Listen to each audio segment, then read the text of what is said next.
தெளிவு குருவின் திருமேனி காண்டல், தெளிவு குருவின் திருநாமம் செப்பல், தெளிவு குருவின் திருவார்த்தை கேட்டல், தெளிவு குரு உரு சிந்தித்தல் தானே. குருவே சரணம்.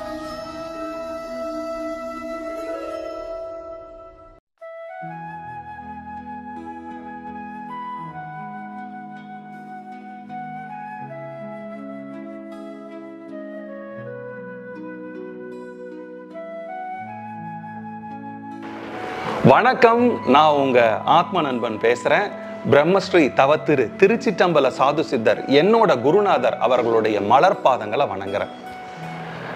இப்போ ஒரு சிலருக்கு ஆகட்டும், இல்லை இந்த ஆன்மீக பாதையில பயணம் பண்றவங்களுக்கு இந்த விழிப்புணர்வு இருக்கும்.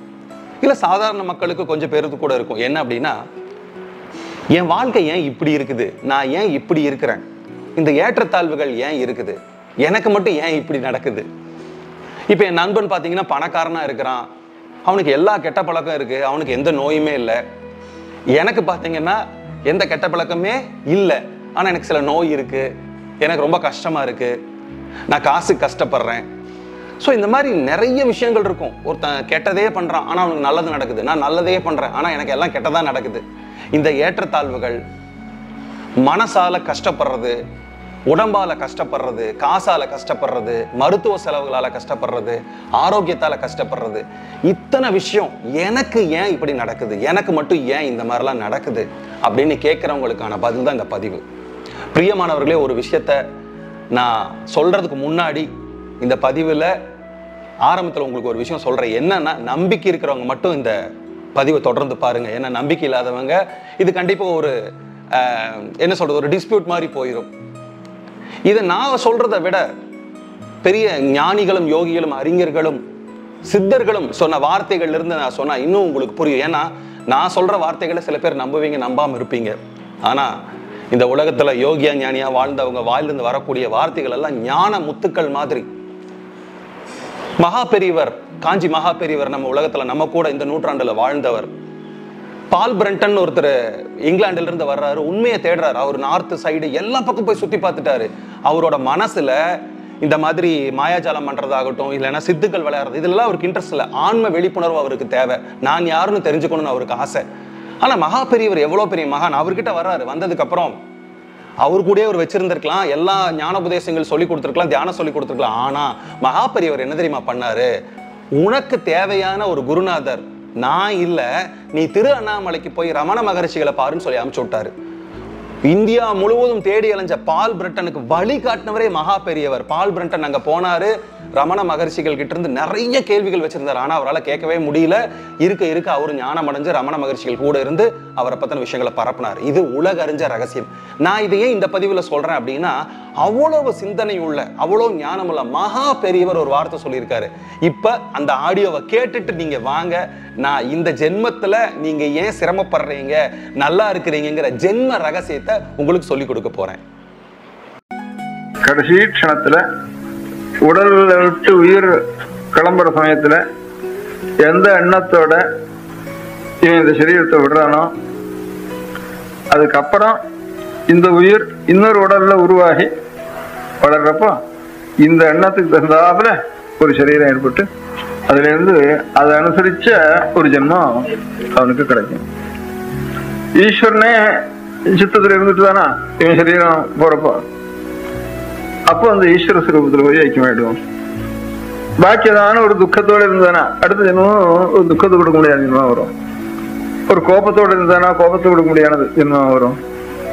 சாந்தமா பரமேஸ்வரத்துல பரம பக்தி அப்படியே கண்ணு உருகின்று இருந்தானா அப்படி அப்புறம் ஜென்மமே இல்லை, ஈஸ்வர சுரூபம் இருக்கும் அப்படின்னு இது கீதையில ஒரு இது பண்ணிருக்க.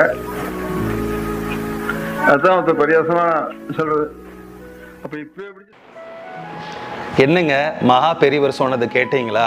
அவரோட வார்த்தைகள் அனைத்தும் ஞான முத்துக்கள் நான் சொல்லியிருந்தேன். அதாவது பிரதி ஒரு மனிதன் தன்னோட இறப்பு, அதாவது செத்து போகும்போது இந்த சரீரத்தை விடும் பொழுது அவன் என்ன வச்சிருக்கிறான், அவன் டிசையர் என்ன வச்சிருக்கிறான், அவன் ஆசைகள் என்ன வச்சிருக்கிறான், மனதுல எனக்கு இது வேணும் அப்படின்னு எதெல்லாம் சேர்த்தி வச்சிருக்கிறானோ அந்த விஷயத்தோட அந்த ஏக்கத்தோட, அந்த டிசையரோட அந்த சரீரத்தை அவன் விடும்போது அந்த உயிரானது, அந்த ஆத்மாவானது அத்தனை விஷயங்களை எடுத்துட்டு அந்த உடம்பை விட்டு வெளியே போனதுக்கு அப்புறம் இன்னொரு சரீரத்தை எடுத்து இந்த விஷயங்களை எல்லாம் ஃபுல்ஃபில் பண்ணும்.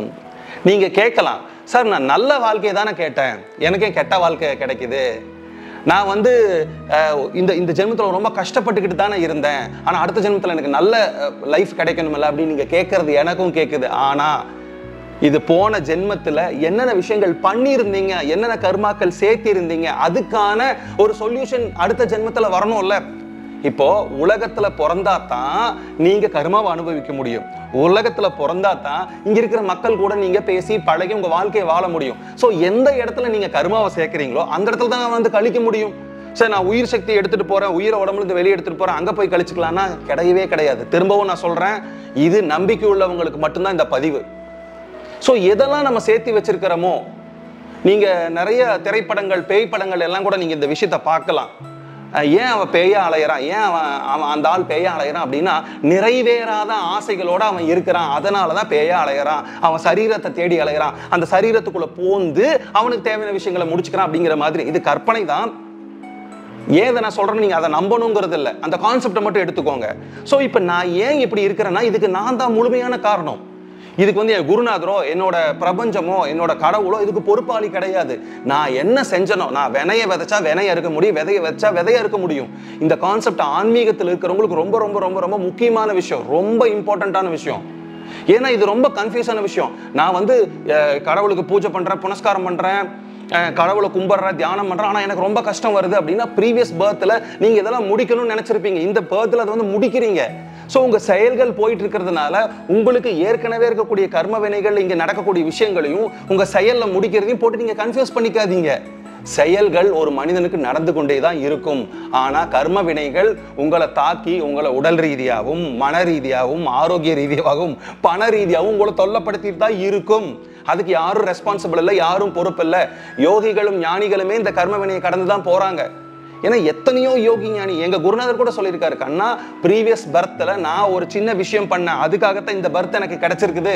போன பிறப்புல நான் ஒரு சின்ன தப்பு பண்ணிட்டேன், அதனால இந்த பிறப்புல அதை நான் சால்வ் பண்ண வந்திருக்கேன்டா கண்ணான்னு சொல்லியிருக்காங்க.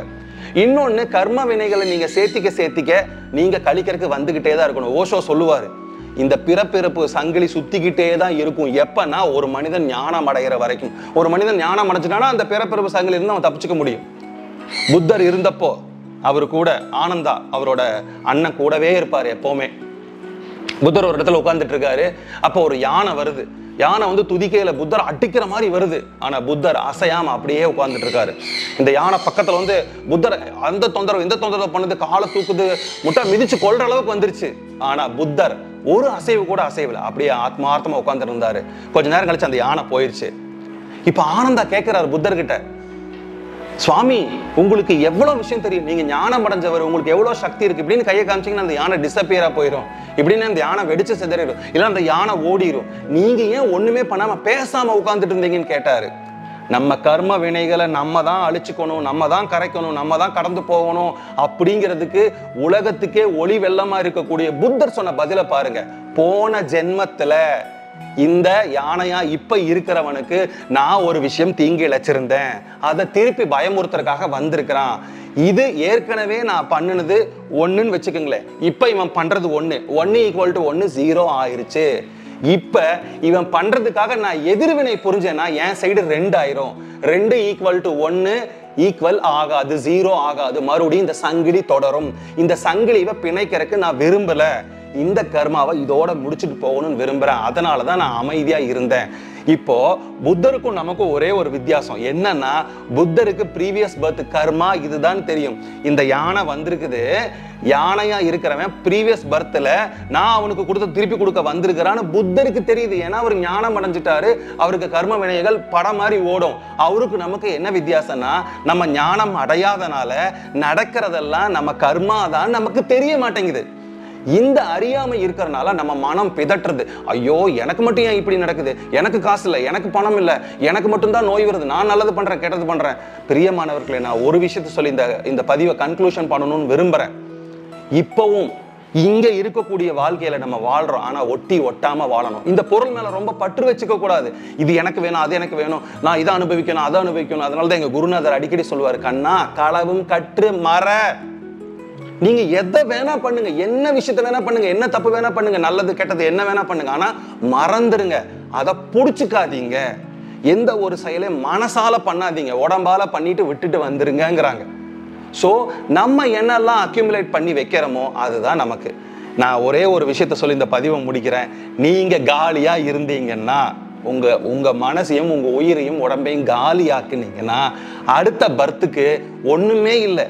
ஒண்ணுமே இல்லாதவன் எப்படி உலகத்துக்கு அனுப்ப முடியும்? ஸோ பிரபஞ்சம் அதை முடிவு பண்ணி அவனை பர்த் இல்லாம அந்த தெய்வீகத்துக்குள்ள பிரபஞ்சத்துக்குள்ள பிரபஞ்சமா கலக்கும், எங்க குருநாதர் கலந்த மாதிரி.